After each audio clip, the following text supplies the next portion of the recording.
Então, vamos começar.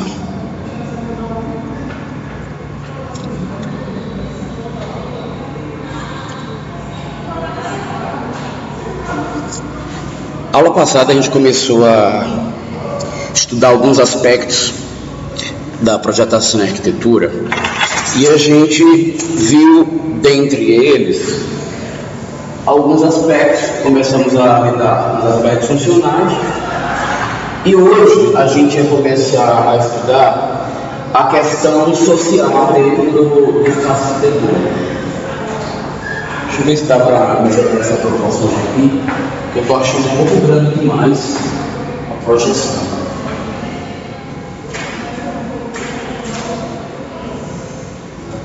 Pior que aqui é só foco. Não sei onde é que está isso aqui.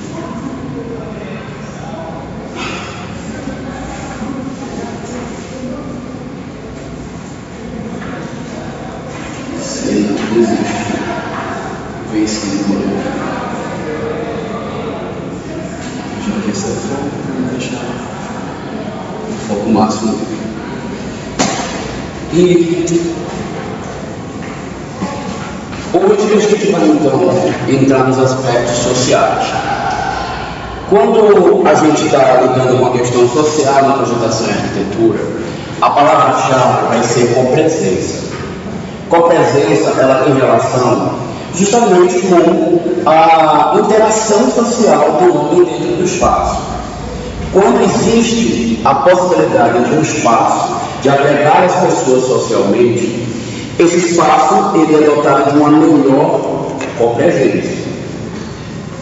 A copresença ela é entendida de uma série de maneiras pelos estudiosos de arquitetura e ela pode aparecer de diversas visões, mas eu vejo de maneira bem científica e categórica a maneira de planejar o espaço socialmente falando. Após algumas leituras e a partir da minha experiência, especialmente com o tipo de edificação que a gente está vendo aqui na disciplina, eu descobri que existem alguns aspectos mais importantes que determinam se o espaço vai ser socialmente mais utilizável ou socialmente menos utilizável. É importante ressaltar, gente, que nem sempre a gente quer que o espaço seja sociável, tá? Tem locais que a gente projeta para expulsar as pessoas dele. E tem outros que a gente quer que as pessoas permaneçam. Mas para que você consiga ter esse controle e favorecer uma boa encontrabilidade social, você precisa dominar alguns aspectos, alguns subaspectos que têm a ver com os aspectos sociais, que vão determinar que as pessoas tenham determinado comportamento de acordo com o que você faz no espaço. Se lembre que nós somos os profissionais do espaço tridimensional. De acordo com o que a gente interage, a gente pode ter resultados ou ter modificações financeiras, plásticas, sociais, psicológicas e algumas outras quando a gente mexe no espaço. Então hoje a gente vai ver aonde que a gente mexe para melhorar a sociabilidade do espaço. Primeiro aspecto que a gente vai ter aqui, a questão da construção. Deixa eu ver se a ordem que está aqui. Axialidade. A axialidade está diretamente relacionada com a integração a partir dos eixos de circulação. Então eu estou dizendo que quanto mais existir um eixo de circulação que foi importante para uma trama urbana ou da edificação, e ela for próxima de algum tipo de espaço que você está planejando, maior a tendência desse espaço a ele ser sociável. O que eu estou dizendo a partir disso, por exemplo? Segundo semestre? É segundo. Não, terceiro.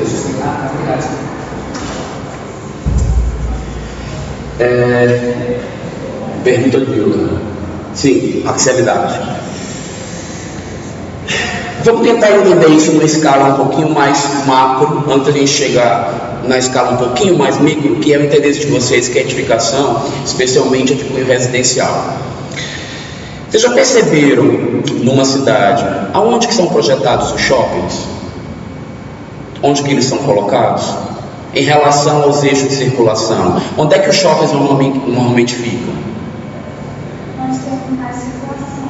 Onde tem mais circulação. Por quê? Por causa que passam várias pessoas ali que não vai comprar nada, acaba indo lá.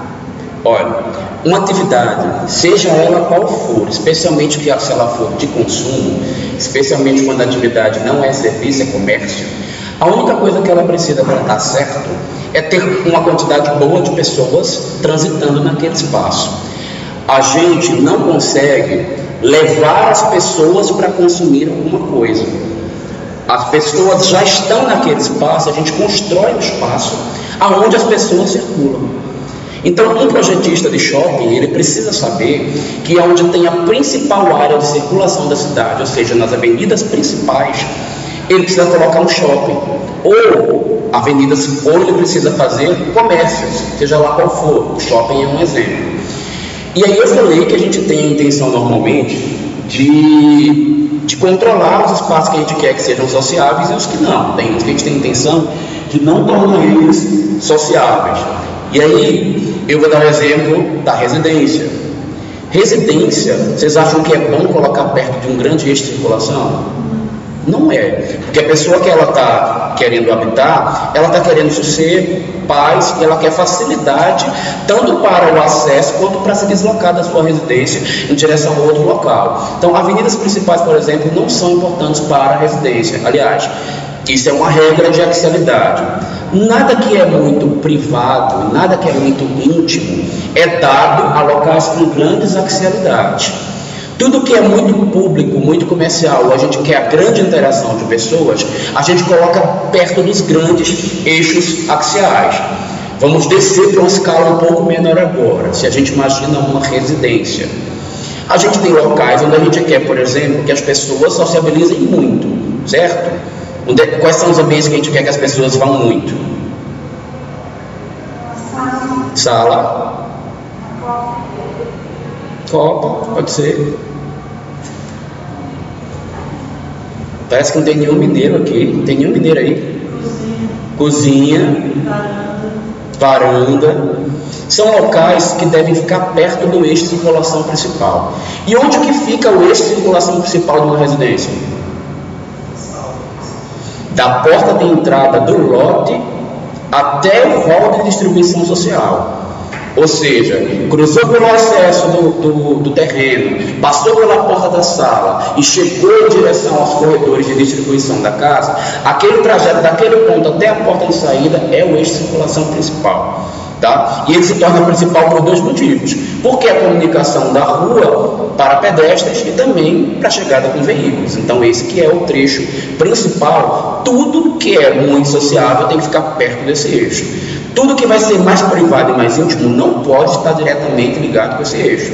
Nós temos problemas na edificação quando você coloca ambientes dados ao íntimo num local de grande axialidade. Então a gente no projeto tem que evitar esse tipo de situação.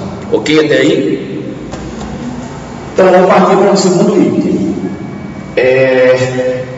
Convexidade.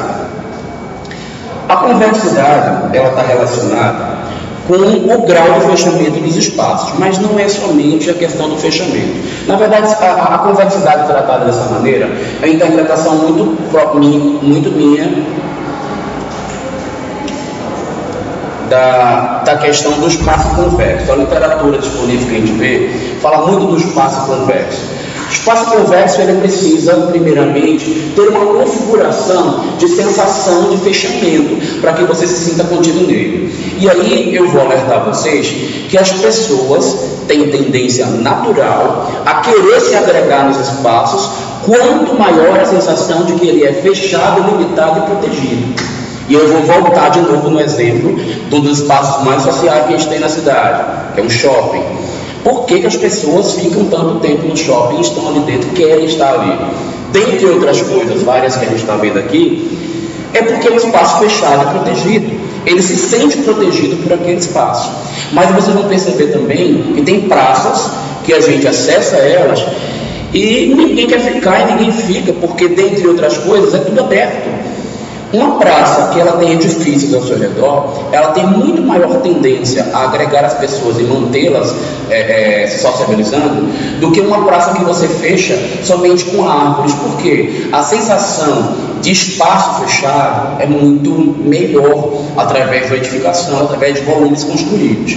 Não que a vegetação não possa cumprir com esse papel, mas ela não é tão boa quanto um volume edificado. Mesma coisa vai acontecer em outras situações arquitetônicas, por exemplo, tá? Quando você se sente num espaço onde ele é muito vazado e você não entende os limites dele, você tem a sensação que aquele espaço não foi feito para você ficar nele. Você tem a sensação que você quer atravessar, cruzar e não se manter nesse espaço.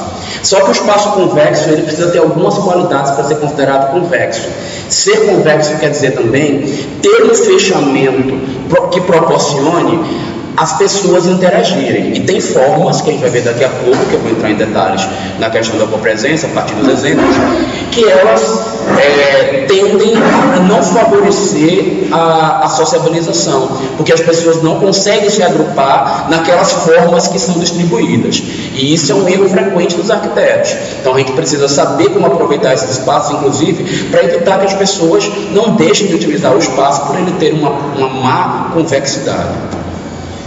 A convexidade é um pouquinho mais difícil de entender se a gente não tiver imagem, então eu nem vou questionar vocês agora com respeito a esse conceito com muita profundidade. Vamos ver um novo conceito. Constitutividade. A constitutividade é, na verdade, termo técnico, tá? Porque a gente pode pensar, por exemplo, em possibilidades de acesso. A constitutividade tem a ver com todo o espaço que o homem transita e por onde que ele acessa para conseguir transitar. Se um espaço ele tem muitas possibilidades de acesso, esse espaço vai ser mais dado à sociabilização. Se esse espaço tem poucas possibilidades de acesso, ele vai ser um ambiente menos sociável.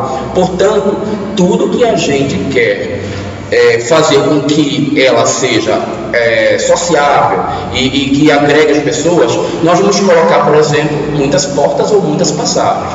Nem sempre o acesso é uma porta, tá? Mas quando a gente pensa na escala micro numa residência, normalmente é uma porta. Mas é a possibilidade de acesso o que mais resume a questão da constitutividade. Para ficar mais claro para vocês esse conceito, uma coisa que resume bem a questão da constitutividade. Já pararam para perceber quantas portas existem dentro de um shopping? Existem no acesso de um shopping? Nunca ninguém faz um shopping com uma única porta. E quanto menos portas tiver esse shopping, maior a probabilidade dele falir. E não é só isso. Quanto menos ele estiver perto do eixo de circulação principal, mais ele tem tendência a falir. Quanto menos ele estiver fechado, maior tendência de falir. Quanto menos possibilidade de acesso, mesma coisa. Isso também se dá para todo tipo de exemplo. Vou voltar no outro exemplo que eu falei, uma praça. Se a praça só tem uma possibilidade de acesso, as pessoas entram e acabam não conseguindo atravessar para circular. Então você reduz também a sociabilização. E dentro da casa, no espaço residencial, por exemplo, a gente também diminui a sociabilização quanto mais ou quanto menos portas se coloca nos espaços. Qual é a tendência dentro de casa, do espaço que tem maior quantidade de acessibilidade, de constitutividade? Sala. Porque normalmente ela tem quantos acessos? No mínimo 3. Isso aí você lembra semestre passado ainda, né?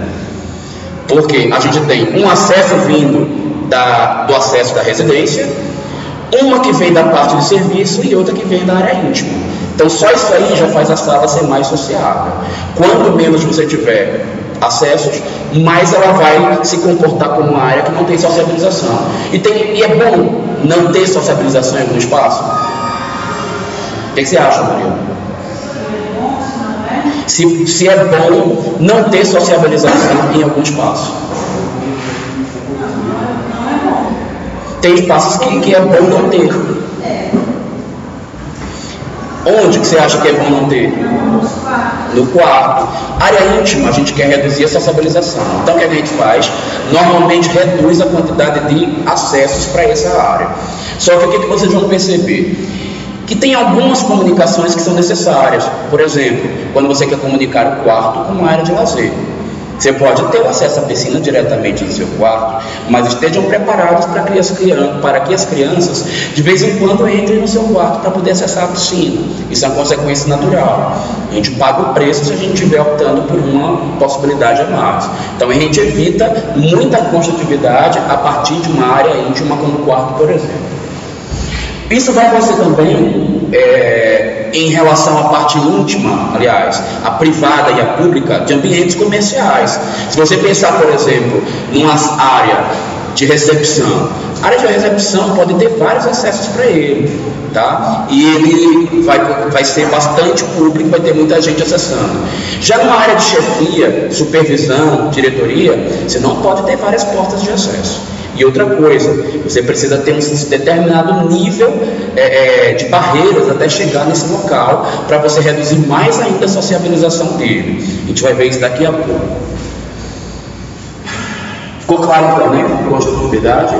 Mas não basta você ter, na forma, soluções de sociabilização. Tem, pode pegar aqui. Você precisa, dentre outras coisas, proporcionar também que essas pessoas sejam atraídas a partir de atividades. A atividade que acontece dentro do espaço também é um fator de atração social. Então, o que você precisa fazer? Garantir que alguma coisa tenha para ser feita dentro desse espaço. Por que normalmente o shopping também costuma ser bastante sociável e atrair muitas pessoas? Porque dentro do shopping tem várias atividades. No shopping, por exemplo, tem atividade de consumo, tem atividade de diversão, projeção ambiental, nem vou falar. Contemplação visual, normalmente todo shopping tem também. Então, essas atividades são as atividades sociais que mais atraem o ser humano. Mas dessas todas, tem uma que é a mais atrativa possível. Consegue identificar ou lembrar qual que é? Qual é a atividade que tem o maior fator de atração para o ser humano? Deveria ser o consumo, mas consumo de alguma coisa específica mais forte. Consumo relacionado com a sua sobrevivência, alimentação. Então, nenhuma atividade é tão atrativa para o social quanto a alimentação. Então, criar uma atividade de alimentação no espaço faz ele ser hiper interessante e hiper atrativo. Por isso que normalmente a área mais conturbada do shopping é na praça de alimentação. E as lojas que dão comunicação direta com a praça de alimentação costumam ser as mais caras para se comprar ou para se alugar. Então é uma área muito valorizada. E é por isso também que o shopping nunca faz a praça de alimentação na parte de baixo. Porque qual é o objetivo do projetista de shopping? Ele quer que as pessoas entrem no shopping, consumam muito. De preferência eles querem também que as pessoas se percam dentro do shopping, né? Porque quanto mais possibilidade de você andar e ver mais coisas, você vai comprar mais. Então, eles nunca colocam a entrada no mesmo lugar da saída e eles nunca facilitam o acesso, por exemplo, à praça de alimentação por uma reta. Eles fazem você dar várias voltas, circundar vários espaços até chegar naquele objetivo. E ele coloca no ponto mais alto para que você percorra todo o shopping. E outra, os acessos não são muito intuitivos. Eles são confusos, variados e diversificados para você se perder no meio do labirinto e comprar mais, ficar mais horas ali em cima. E demorar para voltar também, fazer aquele percurso todo, né? Elevador de shopping vive quebrado, e é de propósito, porque as pessoas têm que gastar mais dinheiro. E dentro do elevador ninguém gasta dinheiro com nada, né? Mas a gente tem também a atividade de consumo dentro do shopping, de várias atividades de consumo, diversão, tudo isso aqui tem no shopping. E a de alimentação vai lá para cima, que é o grande atrativo. Se a gente pensar dentro de uma residência, os ambientes também se tornam mais interessantes quando a gente coloca alguma coisa neles. Por exemplo, uma sala ela vai ser mais interessante se tiver uma atividade de diversão, uma TV, por exemplo. Ou a gente torna mais interessante um espaço diferenciado, reservado como um home theater. A tendência contemporânea é cada vez mais não termos salas de TV. O homem ele está ficando com necessidades, seu grau de exigência dessas necessidades está aumentando e ele quer cada vez mais ambientes mais específicos para suas atividades, né? Mas a gente pode ter, por exemplo, atividade de contemplação visual. Você pode ter uma sala que tem uma área que dê visão para uma bela paisagem. Aí você pode deixar, normalmente a gente deixa um pano de vidro para que aumente essa contemplação. Mas você pode também ter consumo dentro da sala também. A sala pode estar integrada com um bar, com um espaço gourmet, e as pessoas se servirem dentro desse espaço. Então isso é uma tendência também contemporânea, possuir atividades atrativas dentro dos espaços mesmo residenciais, para que os espaços se tornem mais úteis, mais utilizáveis e mais interessantes para convivência humana. De tudo isso que eu falei aqui, nosso objetivo é fazer com que os espaços tenham características de público ou de privado. E quando a gente aumenta ou reduz um desses fatores, a gente torna ele mais adequado para ser acessado, para funcionar como uma coisa que é privada ou íntima, ou como uma coisa que é social ou pública, mexendo com esses fatores. Uma outra coisa que vocês não podem e a partir disso, a gente precisa ter cuidado com a questão da devassidão e, normalmente, no meio dessa conversa também, surge o diálogo com as atividades que são ambíguas. Então, vamos falar disso aqui com um pouco mais de detalhes quando eu passar os exemplos das imagens. A devassidão é uma preocupação muito grande que a gente precisa ter com relação à questão social. Ambientes que têm tendência ao íntimo, eles não podem oferecer visuais para quem está acessando a parte social. Dentre outros motivos, esse é um dos quais a gente precisa ter cuidado com não colocar a parte íntima perto de uma grande área, de uma área que tenha grande axialidade, porque as pessoas vão estar interagindo, andando, transitando e observando quem está na área íntima, que pode estar no momento onde ela está se preservando e não quer ser observada. Então a gente precisa tomar esse tipo de cuidado. Outro aspecto que é bastante importante na questão da copresença é você garantir acessibilidade. Garantir acessibilidade por quê? Um ambiente que não é acessível, ele tem que ser menos utilizável. E aqui eu não estou falando somente com pessoas que têm dificuldade de locomoção e que usam cadeira de roda, não. Esse é um dos tipos de dificuldade de locomoção. Mas o ser humano, ele tem tendência natural a só fazer o menor esforço para tudo que ele quer, né? Então, onde que ele quer estudar e trabalhar? Do lado de casa. Só existe uma coisa que o ser humano ele gosta de fazer maior esforço para fazer, porque a aventura é mais gostosa, que é o lazer. Ninguém gosta de fazer lazer dentro de casa, e se gosta, prefere quando é longe. E se existe alguém que não gosta, que gosta de fazer dentro de casa, este cara ele é exceção. A regra geral dos seres humanos é que se eu tenho uma bela academia dentro do meu prédio, eu vou na academia que está ali na esquina do bairro vizinho, porque a do vizinho é sempre mais gostoso, é sempre mais gostosa, né? Se tem embaixo do meu condomínio uma piscina com um salão de festa maravilhoso, eu quero o clube que está ali do outro lado, porque ele é mais interessante para mim do que o que fica na minha casa. Então isso é uma tendência de comportamento, isso é um comportamento natural do ser humano, a tendência é um comportamento natural. Já para as atividades que não são de diversão, que são obrigações dele, ou que são necessidades básicas, ele quer o menor caminho. Então quando ele está em casa, ele quer estar, por exemplo, no quarto dele, e ele fazer um pequeno percurso e ir na cozinha e beber uma água, né?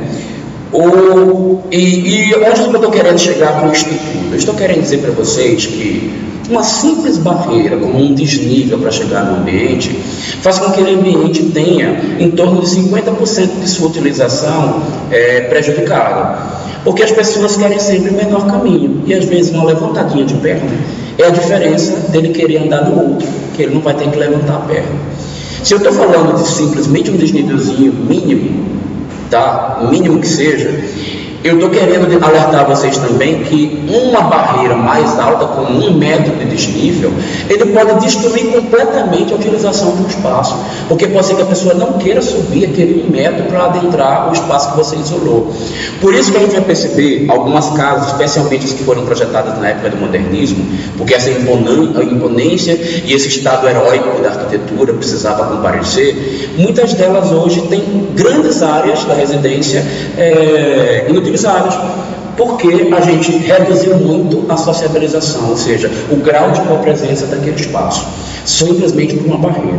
E aí eu vou chegar também no conceito da casa de andar.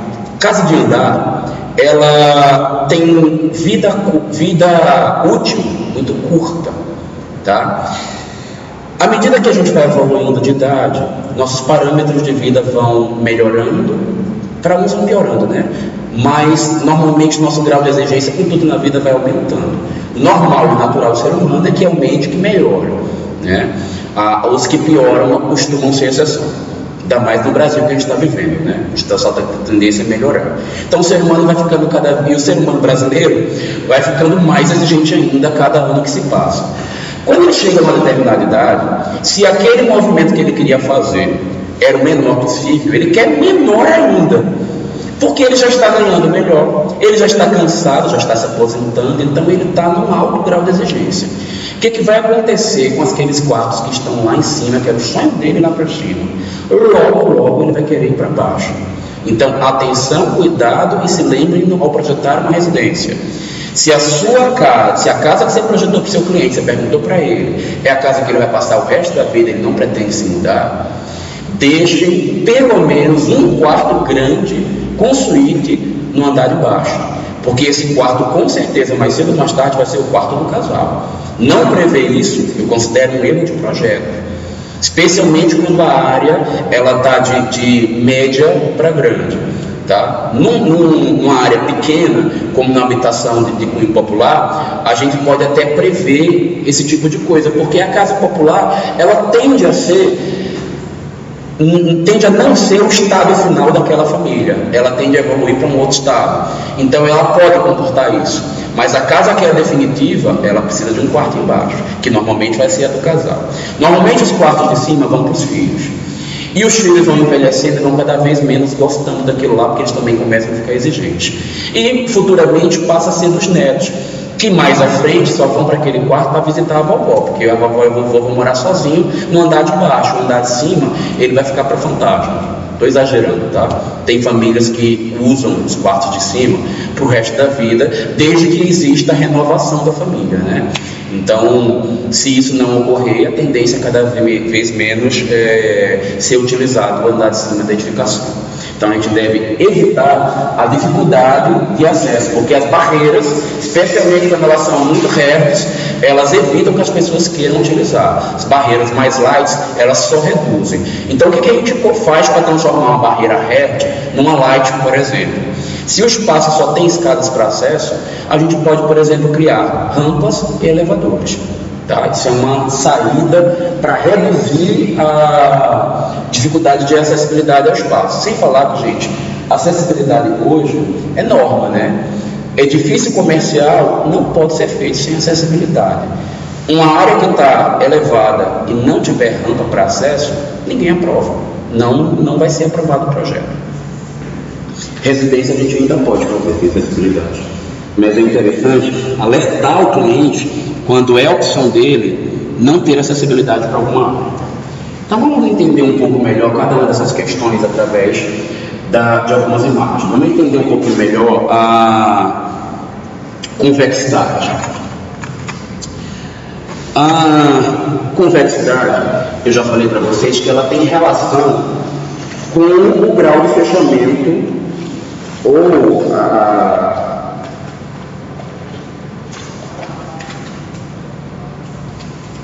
adequação da forma à possibilidade de sociabilização dentro do espaço.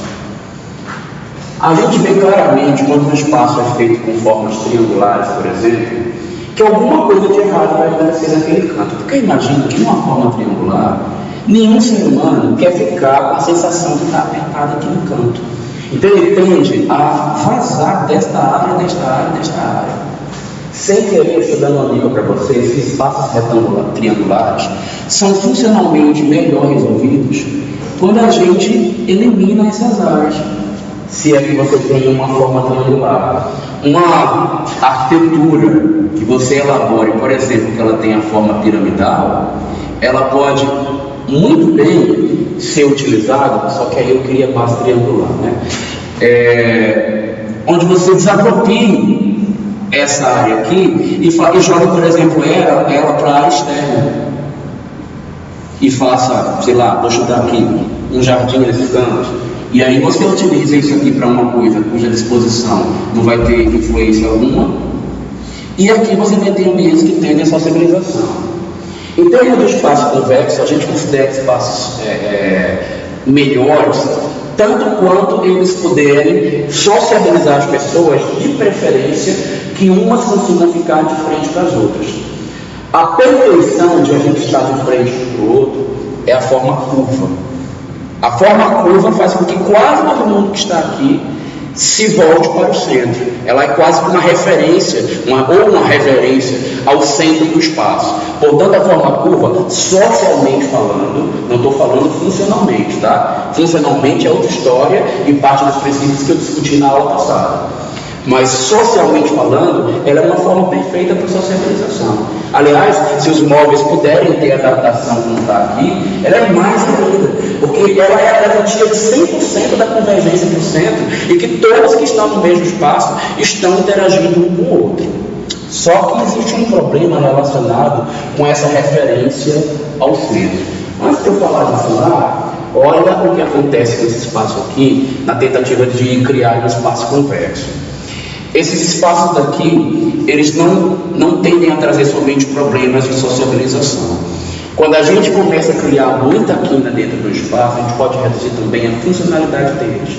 Então, quanto mais você tiver espaços que serem angulados, quanto mais você puder fazer com que as quinas tenham grandes dimensões e não pequenas, como essa quina aqui fininha, melhor. É o caso, por exemplo, é o mesmo caso do triângulo. Se eu fiz de uma forma que ela é triangular, se eu internamente puder dividir ela para que as paredes dos cantos fiquem maiores, melhora a funcionalidade do meu espaço, tá? Então, se isso aqui dentro puder parecer, por exemplo, um hexágono de arestas iguais, melhor, porque todos os espaços vão ter o mesmo grau de aproveitamento de espaço, tá?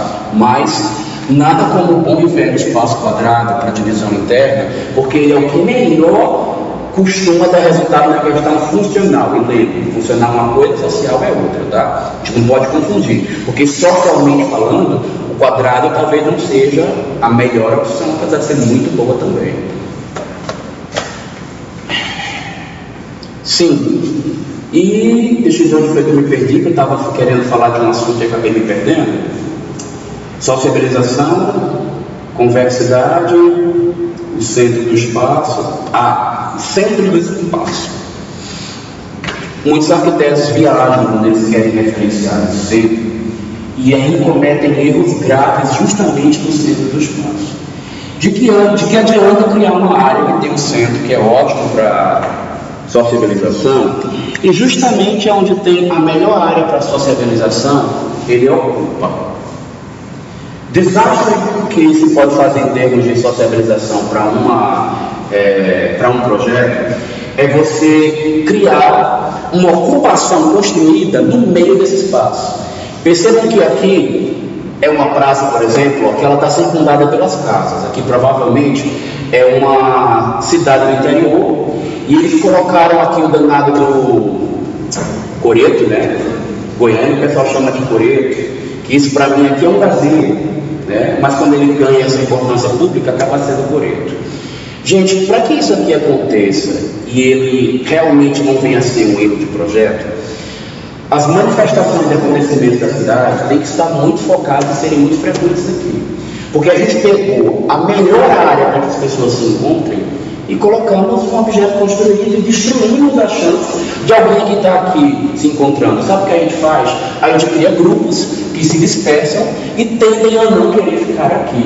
Então é péssimo fazer esse tipo de coisa no meio de uma composição que tende ao social. O mesmo acontece com uma praça quando a gente coloca um chafariz.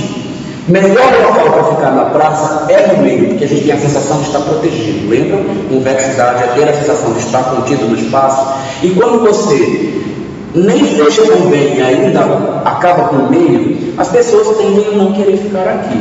Porque ninguém é retardado de ficar aqui de frente para esse chafariz e não tem mais nada para fazer, e nem poder estar em contato com as pessoas, porque ele está nos expulsando de nos encontrar. Talvez a gente até consiga corrigir um problema como esse, se a gente voltar atrás naqueles outros conceitos que eu falei e garantir, por exemplo, que essa circulação aqui seja a maior axialidade dessa trama em que a praça está envolvida, ou que tem uma atividade de consumo aqui muito grande, por exemplo, uma lanchonete, e aí você sana o problema de uma praça.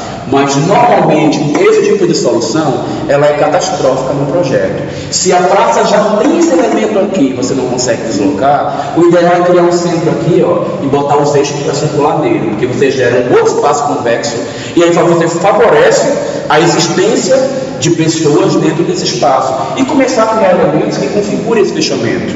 E outra, lembra que também a proteção ambiental também é uma atividade atrativa? Você protege as pessoas do sol, do calor, da chuva, de qualquer outra coisa, e as pessoas também vão querer utilizar esse espaço. Tem praças, por exemplo, que as pessoas vão só porque ao meio-dia é um espaço gostoso para ir relaxar após o almoço e ele vai ficar tomando uma fresca e se protegendo do sol. As árvores normalmente trazem essa sensação. Se tiver umidade, melhor ainda, né? Mas, voltando a falar do espaço convexo, a gente entende que o espaço não é convexo, portanto, ele também tende a quebrar a sociabilização.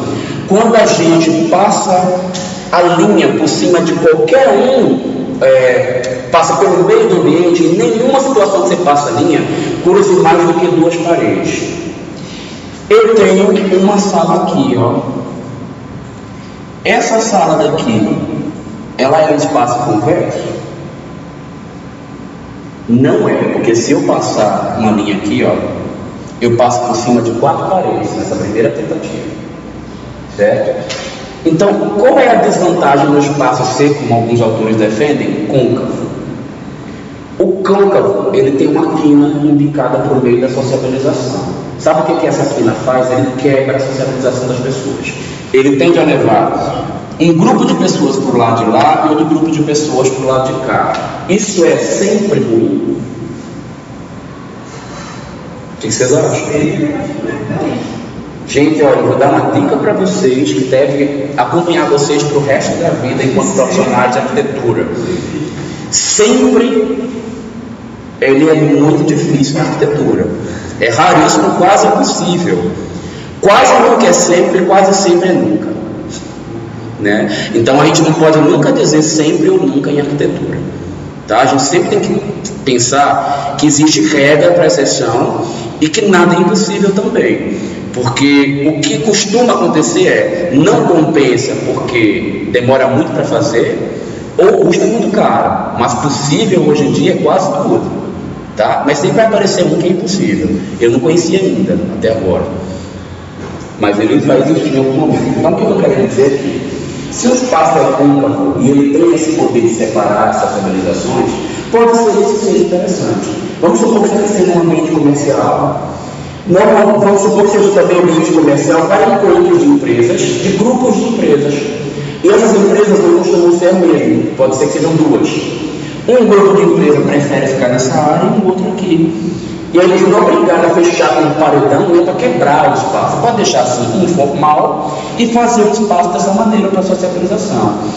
E se a gente pensar numa escalinha um pouquinho menor aí para a residência, que é o objetivo da gente aqui, a gente pode dizer, por exemplo, que quando eu estou na sala de jantar, eu não quero ser importunado por quem está aqui conversando sobre jogo ou assistindo novela, eu quero ficar na linha aqui separadamente. É até meio chato, sei lá, em algumas situações, as pessoas estarem sociabilizando e você lá com um pratão de comida batendo na frente dele, né?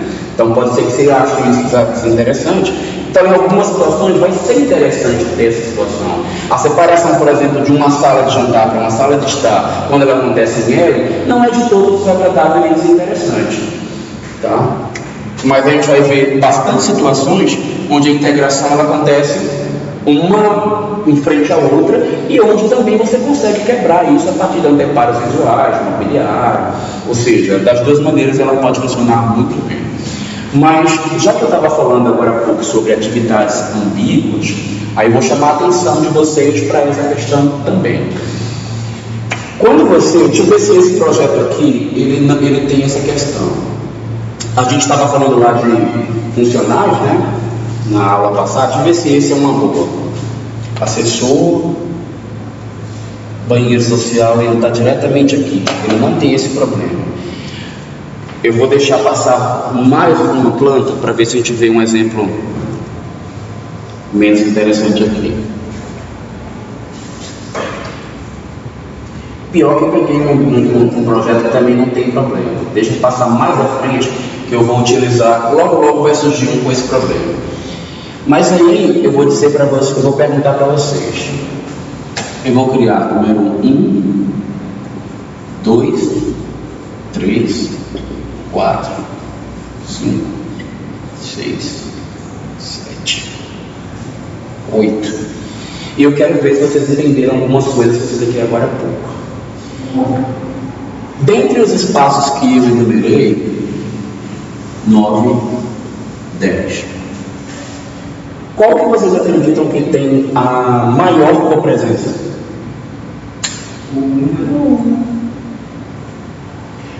Por quê? Mais acessibilidade. Só isso. Nós aprendemos 4 itens, gente. Quando for pensar em copresença, puxe os 4 na sua mente, em cada um deles e cite. Tem maior conectividade, maior acessibilidade,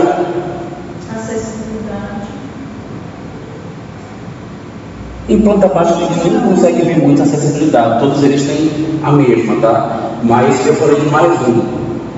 A convexidade dele é boa, conjuntividade e axialidade. Tem mais um aí que eu falei?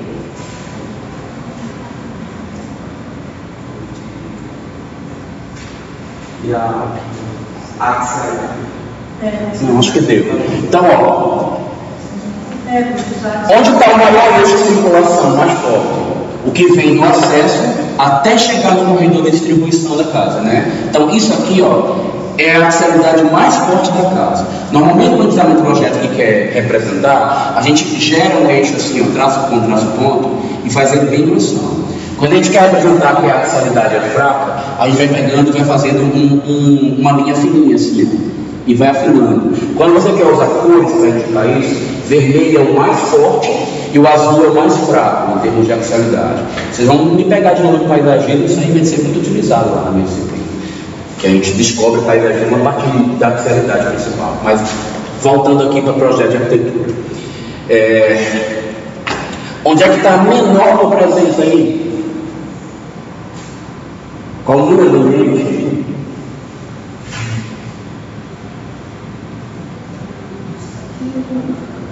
Que bom que vocês estão pensando antes de falar.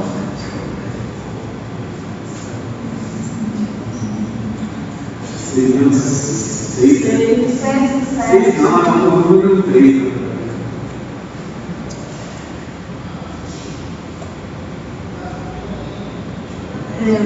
porque ele tem acesso pela varandinha ali, né? Eu vou dizer para vocês que é o número 8. Porque ele está o mais longe possível da axialidade principal, ó, a ponta extrema da axialidade dele. Ele tem a menor quantidade de constatividades, né? E ele não tem muitas atividades atrativas após ele. Então as pessoas não vão buscar por ele, né?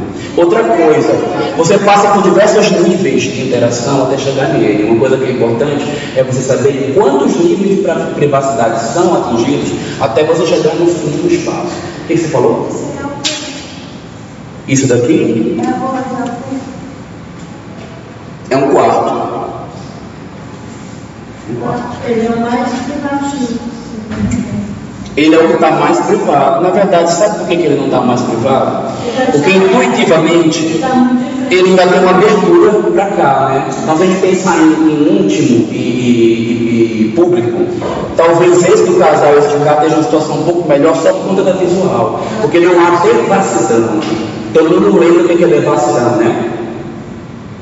Ninguém lembra o que é devassidão? Gente, o que é uma mulher devassa? Eu não falei isso não para vocês? Devassa é aquela que se expõe. Tudo que se expõe muito está devassado. Devassidão é ter exposição. De uma certa forma, a porta dele está bem exposta, né? Bem exposta. Então a devassidão está rolando ali. Até chegar no 8 aqui, qualquer pessoa que estiver fazendo as medidas anteriores consegue ver.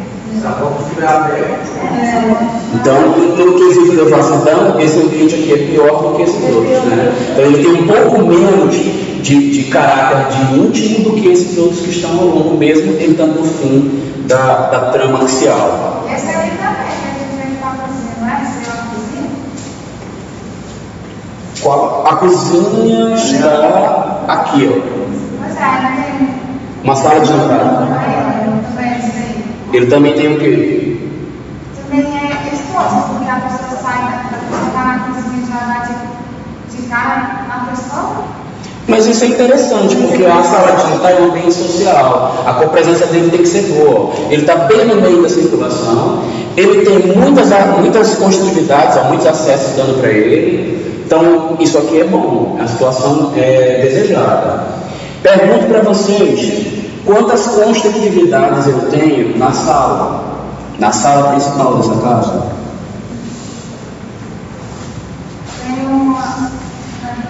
Tem uma sala de TV? Vocês vão?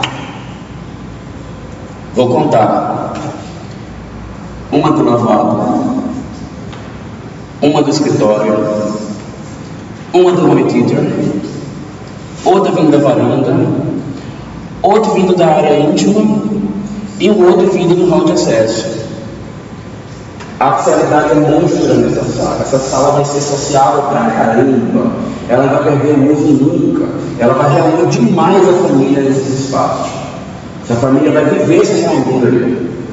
Né? Agora, óbvio que existem outras maneiras da comunidade lidar. Porque se tiver altas atividades atrativas aqui e essas pessoas tiverem um perfil dado a atividades íntimas e privadas, cada um se tranca no seu conflito, no seu aposento e esquece o resto, né? Mas isso é uma coisa que o arquiteto não tem como controlar totalmente, né? Tem como influenciar, mas não cortar.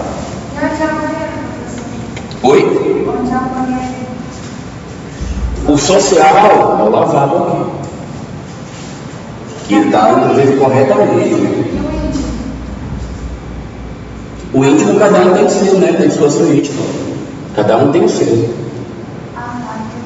Que é o correto, né? Ó, o erro do projeto, eu vou dar um exemplo aqui, ó. Vamos supor que aqui não existisse esse quarto. E isto aqui, ó, fosse a portinha de entrada, a piazinha aqui, o vaso. E as pessoas vão chegar aqui neste banheiro, tá? Isso foi uma situação que eu estava querendo falar de ambiguidade de atividade. Se não existisse, inclusive, isso aqui é o escritório inteiro, não tem esse lavabinho aqui, tá? E aqui é a porta de entrada do escritório. Uma pessoa, quando ela acessa aqui esse ambiente, ela chega, sociabiliza, você recebeu sua visita, e ela precisa usar o banheiro. Isso é hiper comum. Os apartamentos já passaram aqui, estão pancadas desse jeito. Graças a Deus, né? Porque a gente vai ganhar dinheiro para fazer direito. Aí o pessoal vai lá, contrata a gente de reforma para consertar. Quando a pessoa chega aqui, que ela vai usar esse banheiro, ele percorre todos os ambientes da casa. Se isso já não é o mais agradável possível, em Brasília isso é hiper indesejável. Por quê? As pessoas aqui elas têm um alto índice de privacidade, de exigência com privacidade.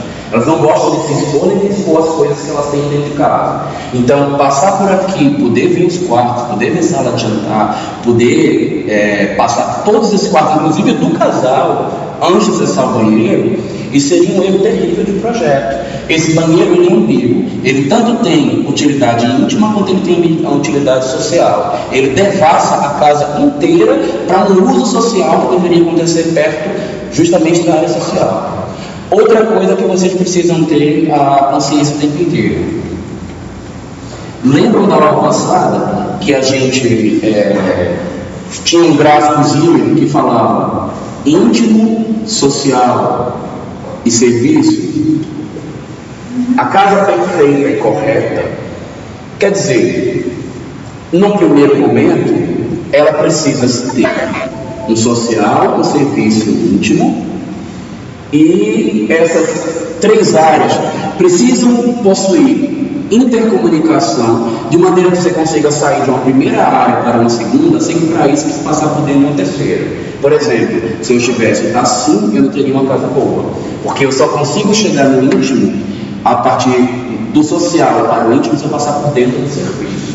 Isso é péssimo, né? E a gente viu todos os exemplos lá naquela área. Desta maneira, se esse banheiro fosse aqui nesta área que eu falei, como eu descrevi agora há pouco, você, para chegar numa coisa que era social, você atravessou isso aqui tudinho. Então você causou uma confusão. Tanto você tornou ambíguo a utilidade desse ambiente, quanto você misturou as atividades. Isso não é interessante. As funções da casa, elas precisam estar muito bem distintas e muito bem marcadas.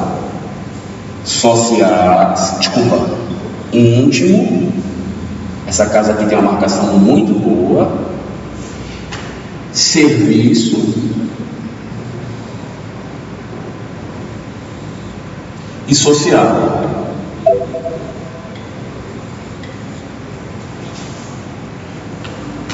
Social, serviço, íntimo. E a gente consegue fazer todo esse trânsito aqui, de uma para outra, passando de uma segunda para uma primeira, sem precisar de uma terceira. Essa casa é muito bem projetada do ponto de vista funcional, relacional. Lembrem-se que no dia da apresentação você tem que saber a diferença de relacional, de quantitativo e de qualitativo, e vai ser cobrado pesadamente, tá?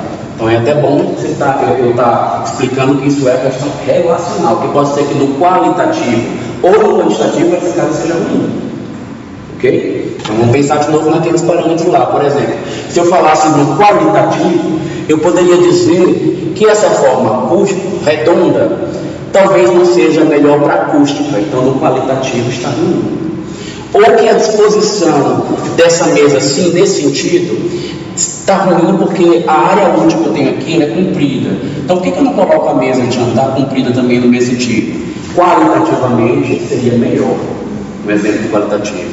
Agora no quantitativo, eu poderia dizer que, como o quantitativo não é só ter muita área, que talvez, eu não estou dizendo que é esse o caso, tá? É só para ilustrar e vocês entenderem. Esse excesso de circulação que tem aqui está me indicando que o quantitativo da sala está enorme, que eu não precisaria de tanta área para fazer a sala, e foi desperdício. Então talvez o quantitativo dessa aqui estivesse ruim.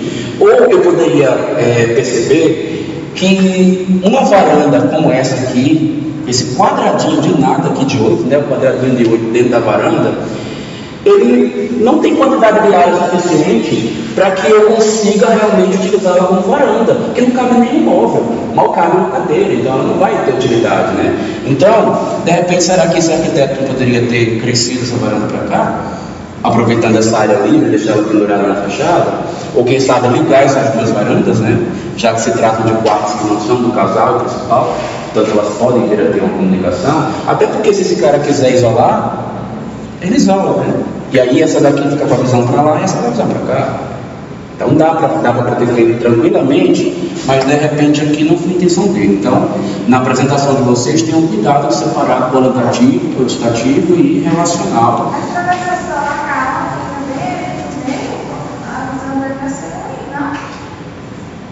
Sim, mas aí talvez seja uma questão qualitativa. Eu estava defendendo só o meu quantitativo agora. Obviamente que quando você vê o seu projeto, você vai ter que saber casar as 3, 4 coisas tudo bonitinho, né? Você vai ter que saber que essa visão ficou ruim, que essa distribuição qualitativamente não ficou bom, mas no quantitativo melhorou. Passa ali de novo nesse sentido. Não, da varanda. Oi? Passa ali no meio das varandas. Isso que eu fiz agora há pouco. A visão dele é ser ruim, né? Ela é pouca, né? Ele ia ver só pra cá, já esse cara teria isso aqui tudo alto.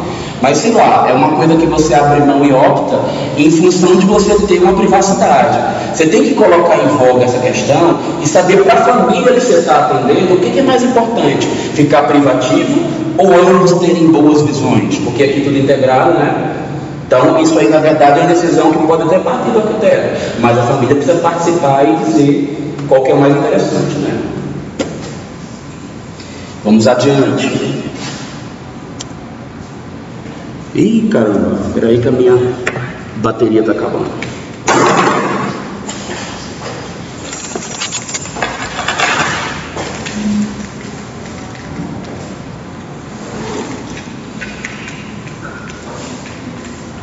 Está na hora de intervalo, 20? Deixa eu carregar aqui. questão.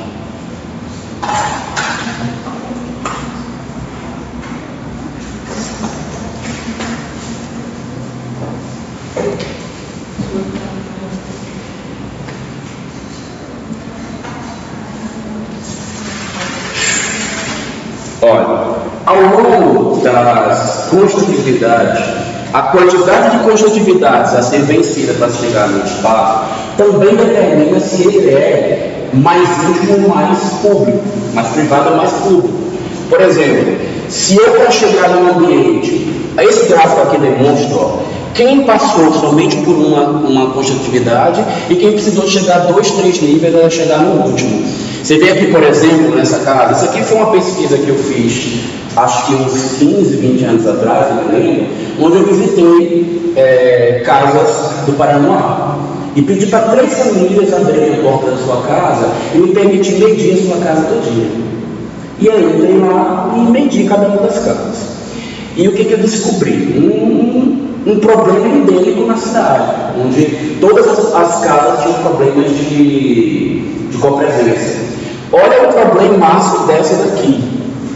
A parte de serviço, que não precisava nem ser tão privada, ela é o ambiente mais privado da casa. Você passa por 1, 2, 3 para conseguir chegar em serviço. Vocês lembram que quando eu falava da parte funcional, eu dizia que o serviço ele precisa ter um acesso só para ele?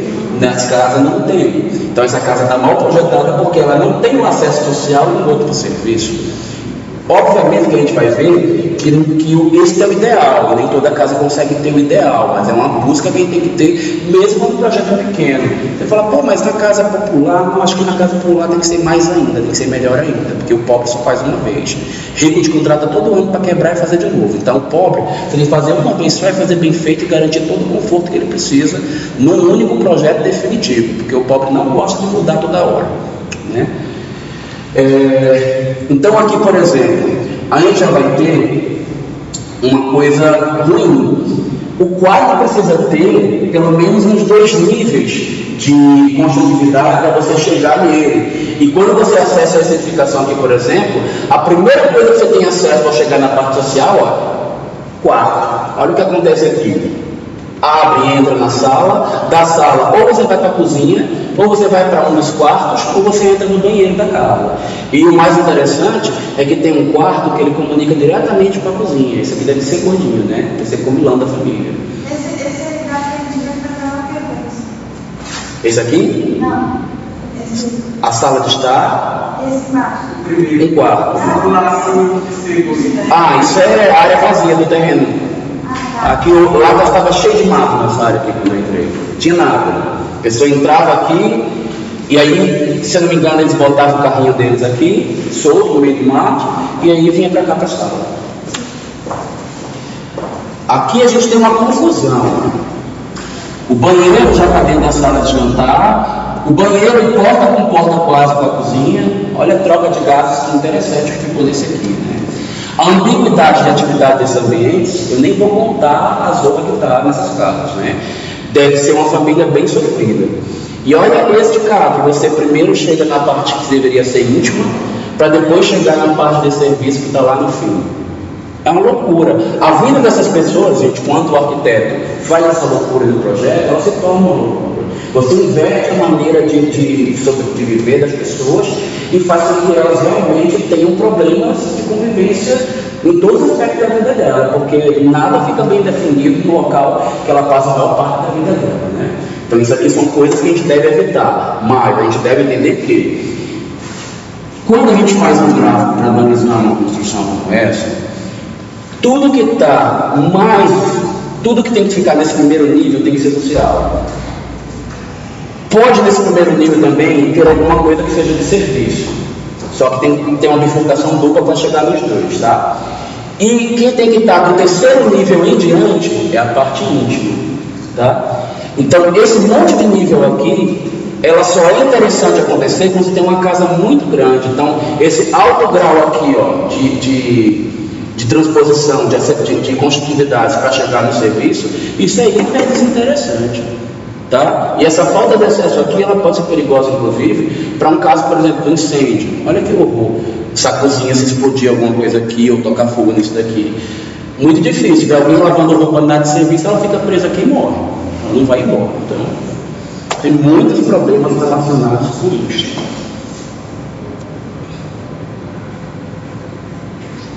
Só para ilustrar para vocês, a gente, como a disciplina aqui não vai envolver a parte do urbanismo, mas é só para chamar a atenção de vocês que a lógica urbana é a mesma na arquitetura.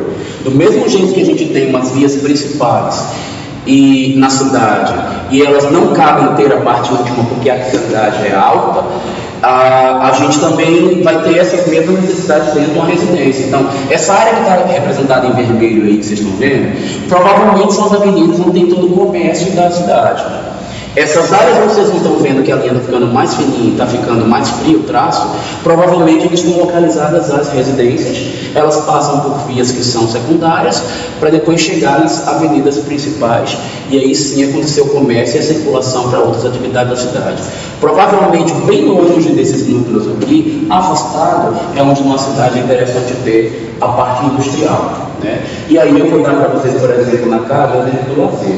O lazer dentro da residência, se a gente fosse aqui para uma residência, ele estaria lá longe de estar a indústria, porque é uma atividade que causa tumulto, ou que causa barulho, ou que possui elementos poluidores, químicos ou físicos, que vão atrapalhar a atividade mais íntima, uma dada última. Né? Então a gente deve ter este cuidado de fazer esse afastamento.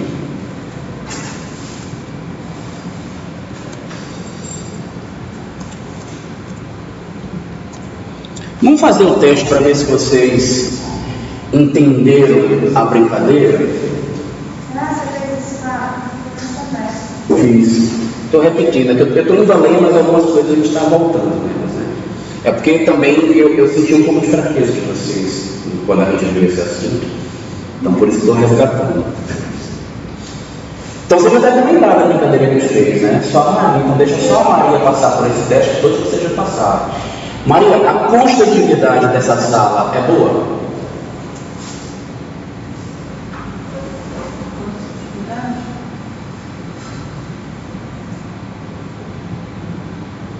Lá não, não vou entender direito, mas são portas? Aqui é uma abertura. Abertura aí? Não é uma porta. Mas é uma passagem. Lá de cá provavelmente tem a chegada, né? Aqui é a entrada para a rua, saída para a rua. Eu pergunto, quantas construtividades tem nesse espaço? Então, estou tentando contar, né? Não estou entendendo direito. Então, eu estou observando bem 3. Seria essa, a que consegue para a escada superior, e a que fica lá. Eu diria que tem 4. Está outra. Sabe por quê?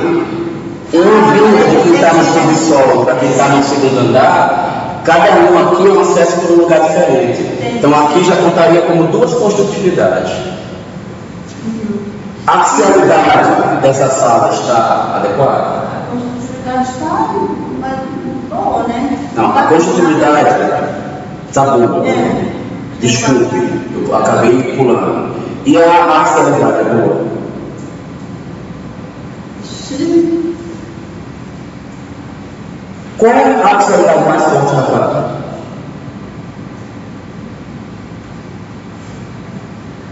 É aquela que vem da porta de entrada principal até o hall de distribuição da área íntima. Ali onde está a mais forte. E essa axialidade mais forte ela tem que cruzar a área social. Aí eu te pergunto, nessa imagem, a axialidade está boa para esse ambiente que está exposto para a sala? A área íntima está só em cima? Não vai mudar muito não, se a área íntima estiver em cima. O que importa, Maria, é que a axialidade principal cruze a sala. Cruze a área social, na verdade. Se a área íntima estiver lá em cima, ou se ela estiver após essa passagem aqui, a axialidade vai ser boa do mesmo jeito para essa sala, porque ela está passando pelo social. Ela vai estar cruzando no meio. Então está boa. Está boa. A acessibilidade dessa sala está boa? Acessibilidade? Eu não estou vendo ela assim. como seria uma... O grau de barreiras para acesso no espaço da sala é bom do jeito que está projetado aí? Então, professor, não estou vendo a área externa. Mas você não precisa, porque na própria sala você tem uma barreira que desliga.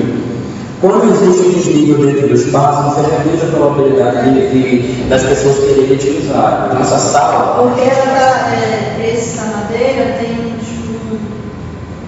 um degrauzinho. Só isso reduz a presença do espaço. Já reduz a chance dela ser utilizada. Porém, pode ser de propósito. Pode ser que a pessoa crie um ambiente nobre, um material mais nobre que ela quer resguardar e não quer que as pessoas acessem muito, quer que as crianças evitem passar por ali. Então, de repente, ela fez até um elevado simbólico para priorizar. E de repente pode ser que tenha outra sala lá, que ela já é de mais fácil acesso, então ela está intencionalmente reduzindo a sua presença aqui para favorecer outra coisa.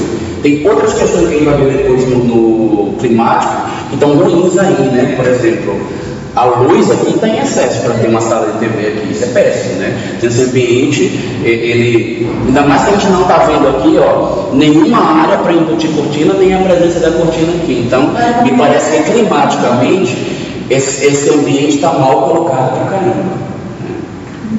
Mas isso teria que ver exatamente as intenções de quem projetou, porque de repente tem outra coisa, a TV aí, né? Nem para isso, é só para a noite, não sei. A família não tem um hábito de assistir TV aqui, só de noite, porque de dia seria caos, né? Assistir aí. A gente está vendo até o brilho vindo de lá, ó, a tela tá, de preta está quase branca, de tanto reflexo que ela está tendo. E aí vocês vão ver algumas situações, ó, aquilo que eu estava falando, por exemplo, da praça. Essa praça daqui, vocês conseguem identificar nela uma boa conchatividade?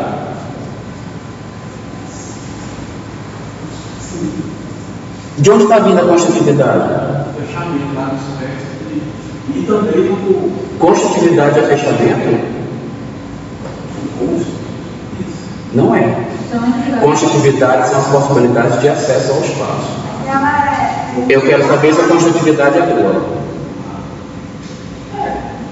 Por quê? Realmente parece que tem várias possibilidades de acessar. Uma pancada. Primeiro que tem aberturas entre um prédio e o outro de circulação, de uma maior circulação. E depois, gente, cada uma dessas coisinhas que estão vendo aqui, ó, é um local por onde entra e sai pessoas.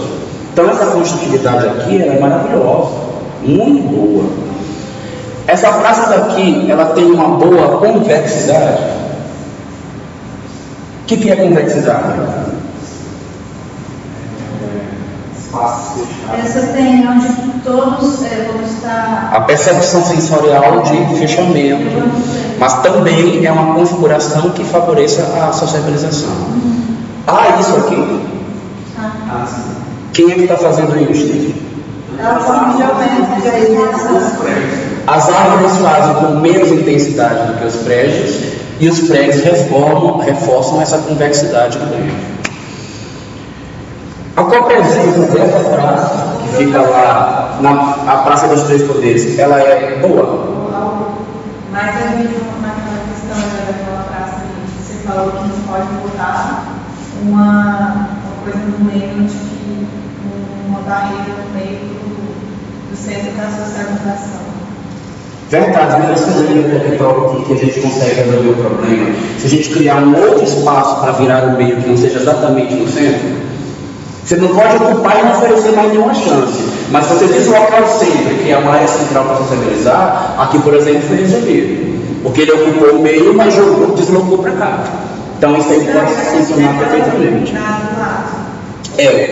A copresença aqui, porque eu nem perguntei se a copresença era boa, eu perguntei se havia convexidade, mas com certeza, pelo fato de aqui, eu acho que é água aqui no meio, a gente reduz um pouco a copresença porque a área central está ocupada por uma área que não pode ser ocupada. Então, nesta área aqui da praça é ruim. De repente, aqui no meio, que deve ter até uma circulação, de repente a copresença aqui é muito boa. E pode ser que alguém tenha feito isso aqui propositalmente por algum motivo.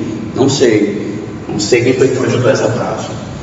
E aí eu volto aqui para vocês e pergunto: na Praça dos Três Poderes, a copresença aqui é boa? Lá que mexeu gente, Quais são os motivos? Vamos elencar cada um dos que eu falei no início da aula. Vamos ver primeiro. A artificialidade é boa?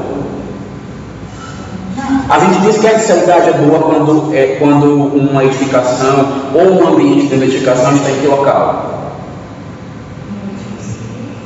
Próximo do principal eixo de circulação. Tudo que está muito na extremidade da circulação tende a ser pequeno. Então, em relação a essa avenida que cruza aqui a esplanada, a gente está no fim da trama, então ela tende a ser menor, tá? Só que hoje, com a evolução da cidade, a coisa mudou de configuração, porque depois que criaram o Jardim Botânico, aqui tem uma circulação de carro até razoável, mas para pedestre, a presença aqui é fraca, tanto que aqui vive sem gente. Atividades atrativas, tem aqui? Tem, gente, tem contemplação, tá? Existe um espaço simbólico, é um ponto turístico, mas ela é fraca. Ela existe, mas é fraca. E tem uma que é fortíssima na praça, que aqui não tem, que é qual? As praças normalmente ela atrai as pessoas por alguns motivos, que não tem aqui. Oi? Proteção ambiental, atividade de consumo, nada disso tem aqui. Será que foi sem querer que Niemeyer fez isso? O lugar também está aceitando, né? Eu acho que não. Eu acho que pelo simbólico que essa praça tem, ele queria isolar e fazer com que ela permanecesse assim, solene, né? Então pode ser que ele tenha feito isso de propósito. A convexidade aqui é boa. Não tem nada determinando o fechamento. Se tem, é pouco, não foi suficiente. E tem mais algum item? A acessibilidade dela. O pedestre, O pedestre é boa. Por que ela não? Não, veja, mas não tem barreiras de desnível. Se não tem barreira de desnível, a gente diz que o ambiente é acessível. Só que assim, você vai ter uma pista do lado, pista do outro, pista lá atrás. Isso não é uma questão de barreira. Não. Pista de um lado e pista do outro é mais oficialidade, portanto tem melhor competência. Mas para a pessoa, aí a pessoa não tem tanto fluxo de pedestre, porque é mais longe dos outros locais. Estar no fim de uma oficialidade quer dizer ter pouca oficialidade. Então, aqui tem muito movimento de carro, mas a copresença para pedestres aqui ela é fraca, porque os eixos de circulação de pedestre quase não existem aqui. Todo mundo que está aqui nessa região está andando por aqui de veículo e não de pé, né? Não tem nenhuma atividade que conduz as pessoas a andarem de pé aqui. E as pessoas que pretendem ir a algum lugar, elas estão no máximo se dirigindo para lá, que é a rodoviária, para cá não. Né? Então, a condição é total. E aqui nem vou perguntar porque aqui está acontecendo erro, né? Praça clássica, praça medieval ou renascentista, ela tem esse probleminha. Ela é muito bonita para ver, mas é ordinária, porque ninguém pode ficar no meio dela, né? Porque ela normalmente tem essa ocupação. Que talvez seja intencional, porque as praças desse período, elas têm importância mais simbólica do que funcional. Tá? Então as pessoas realmente transitam, aquela pessoa que é poderosa, que domina aquela região, ele mostra o seu poder através daquele espaço e ninguém fica lá, até porque é muito caro de manter, não quero ninguém aqui depredando a minha área, porque tem uma vegetação tão bem cuidada, né? Você tem esse espaço aí, central dessa praça? O que é? Ele tem esse espaço central dessa praça? Provavelmente é um delimitado com um chafariz.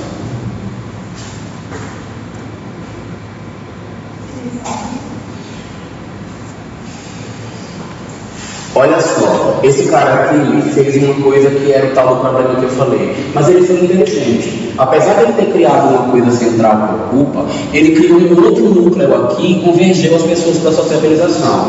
Eu diria que aqui dos males o menor. Ele fez uma ocupação que não é a melhor possível, mas favoreceu de novo tanto uma semi-proteção ambiental e alguma possibilidade de convexidade quando ele fecha com esses elementos aqui. Sem falar que essa área em si, ela já tem convexidade porque tem um monte de prédios ao redor. E outra, todos eles têm portas que dão conectividade a esse espaço. E, além de tudo, tem uma axialidade forte, porque tem eixo-circulação para vir de lá para cá, de um canto para o outro, que todos eles cruzam por essa praça. Então, apesar dessa praça não ter uma copresença perfeita, ela tem boas características copresenciais. Uma coisa que a gente vai aprender muito com os povos helênicos é a maneira como eles trabalhavam com as suas praças. As ágoras, por exemplo, elas eram locais hiper copresenciais, que se davam muita sociabilização, e era onde eles faziam todo o seu comércio, eles faziam seus encontros sociais, políticos.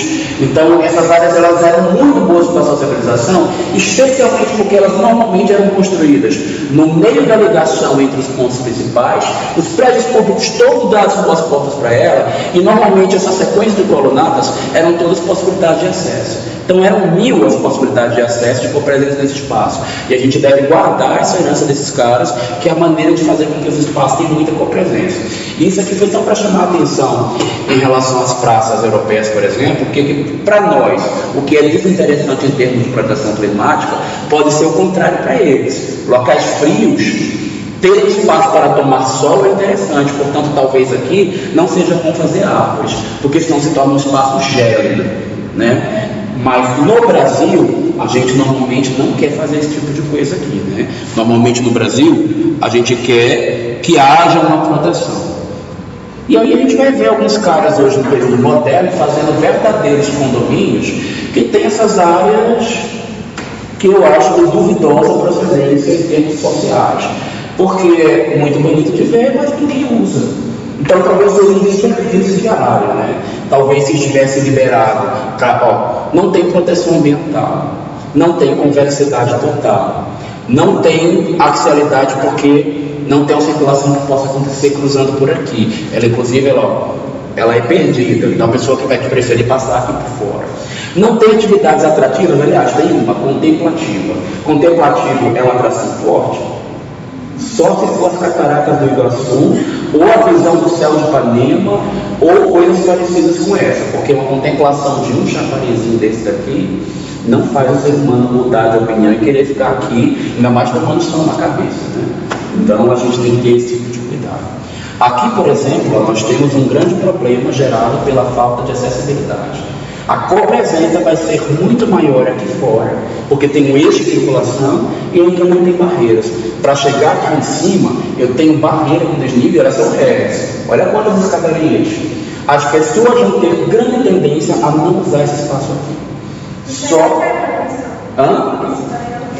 Sinceramente, eu não sei, não lembro.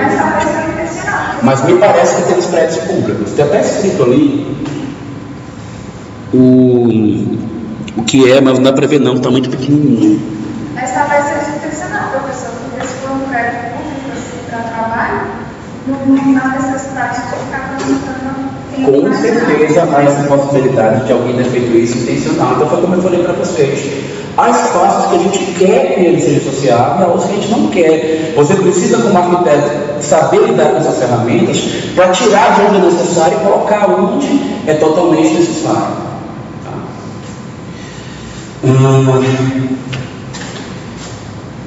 E aqui já outra atividade atrativa, que é uma mistura de proteção ambiental com contemplativo também, né? É bonito de ver e é gostoso de sentir. Então nas praças europeias isso é bem comum. Infelizmente aqui no Brasil a gente não tem muito esses esguichos d'água nas praças. Eu acho fantástico, que poderia ter.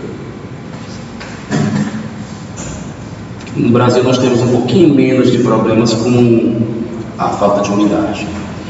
Aí eu estou chamando a atenção de vocês também, na questão presencial voltada para ambientes comerciais. Caso vocês passem pelo mesmo tipo de raciocínio em outro tipo de projeto, só que a gente não vai usar aqui nessa disciplina específica. A gente vai ver sempre um espaço com maior copresença dada ao público e, portanto normalmente dada atividades como recepção ou atividade feito por pessoas que não têm o maior nível hierárquico da empresa e elas ficam perto do eixo de atividade principal e elas têm mais portas e possibilidades de acesso para elas. Já o cargo de chefia, de supervisão, de direção, sempre no fim da trama axial, com pouca construtividade, tá? Justamente para você favorecer que ele seja menos sociável e tenha maior caráter de privado e menos de público. E muitas barreiras de acesso até chegar. Tanto que aqui, por exemplo, ó, a parte mais privada de todas de uma empresa, normalmente é a sala de reunião. E olha quantos níveis de porta a gente precisa ultrapassar para chegar nela. O primeiro, o segundo e o terceiro. Então esse é o maior grau de privacidade que tem dentro dessa empresa. Este cá, o grau de hierarquia nem está muito definido, mas a gente consegue entender na planta onde que é a sala do chefe, só de imaginar a disposição aqui, ó, porque tem uma recepção aqui, a primeira coisa perto do eixo é mais público, portanto aqui são as pessoas de cargo hierárquico menor, e o chefe está lá no fim da trama axial, ó, na pontinha de circulação. O que talvez não esteja muito bom aqui é que a quantidade de limites para a parte que é mais privativa da empresa, ela é pouca, e a gente acessa aqui antes de chegar na sala de chefia. Isso indica provavelmente que neste projeto, esta sala de reuniões, ela é muito dada ao encontro dos funcionários com o chefe, e não para tratar assuntos particulares de clientes importantes que vão ser recebidos aqui, porque essa comunicação é incompatível com essa atividade de cá.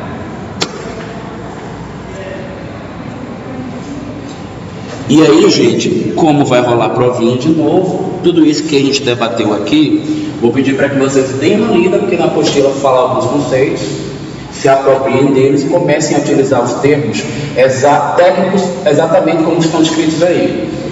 Eu prefiro que vocês usem esses termos dessas palavras que vocês aprenderam, e afinal de contas, é isso que vai diferenciar os leigos de vocês que vão passar a ser arquitetos daqui para frente, certo?